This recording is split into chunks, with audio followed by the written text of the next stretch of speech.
उन तलवारों को रंजित किया। इसी रणभूमि में कर्ण कौरवों की शान बने, लड़े अपने ही भाइयों से, सबके घृणा पात्र बने। कौरवों ने साथ ही माना, पर मेघ संदेह के छाए रहे, प्रेम घातक प्रेम में पड़कर विश्वासघात में वो थक जाए। श्रद्धा से नहीं, विवशता से भाई माना, पांडव भी अपनी ओर से लड़ाने के इच्छुक रहे। कर्ण का जन्म विडंबना, विद्या ग्रहण करना विडंबना, विडंबना उसका पालन पोषण की, राजपुत्र होते हुए भी एक सूत पुत्र होने का दर्द झेला, और अंत में विडंबना उसकी मृत्यु।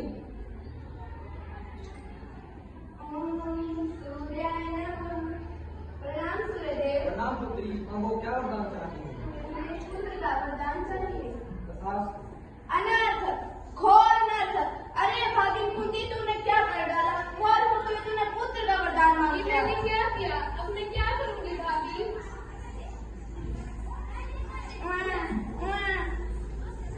देखने में कैसा है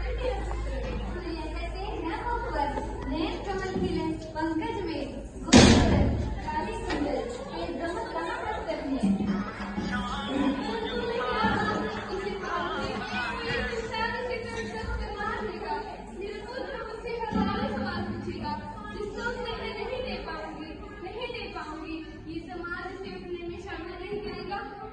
मेरा कोई बदनाम हो जाएगा, इसलिए हे दुर्गे माँ, मैं इसे तेरे हवाले करती हूँ। अब यही इसका भाग्य है, यही भाग्य है।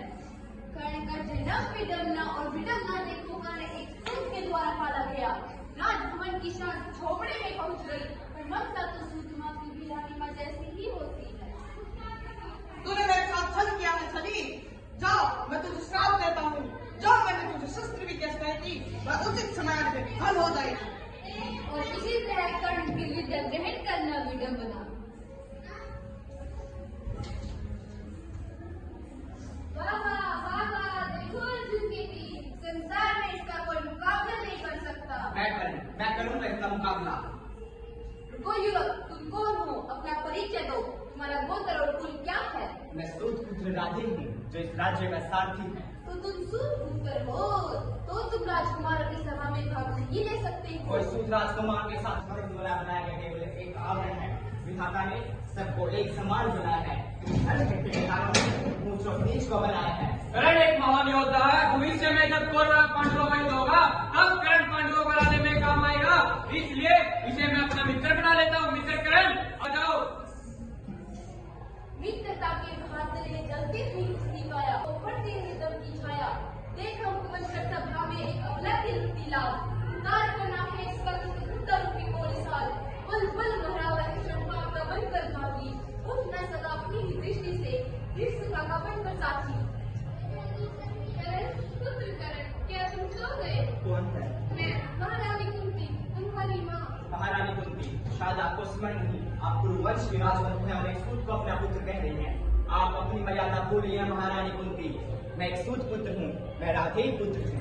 तू मेरी ज्येष्ठ संतान है, मैं अभागिन, जो तेरी माँ होते हुए तुझे पुत्र न कह सकी। आज पुत्र मोह कैसे मर पड़ा महारानी कुंती? आप उस समय कहाँ थी जब हमारी सभा में मुझे सूत कहकर मेरा उपहास किया जा रहा था?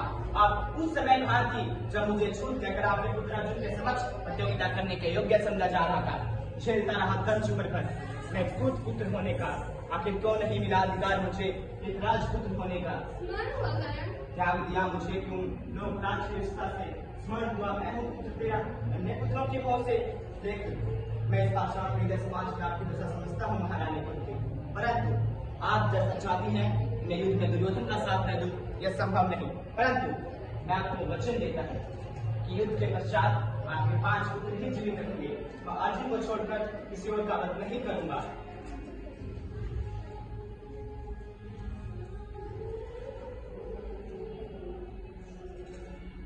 हे अर्जुन, देख क्या रहे हो? धनुष उठाओ और अपने बाण से छेद दो उसका सीना। हे माधव, लेकिन कर्ण तो निहत्था है और हमारे धर्म में निहत्थे तक बाण चलाना पाप है। इस युद्ध में कर्ण की मृत्यु आश्रित है, इसलिए अपने शस्त्र उठाओ और कर दो उसका अंत। आपको स्वयं भगवान है, इस सृष्टि के रचयिता है, फिर आपने क्यों अधर्म का साथ दिया? क्यों मेरा वध करवाया? इस युद्ध का उद्देश्य ही नवसर्जन है, अधर्म को नष्ट कर धर्म की स्थापना है। इसीलिए कर्ण तुम्हारी मृत्यु जो इस अहंकार नहीं, संसार में जन्म लेकर ही उसका ही अंग नहीं, उसका ही अंग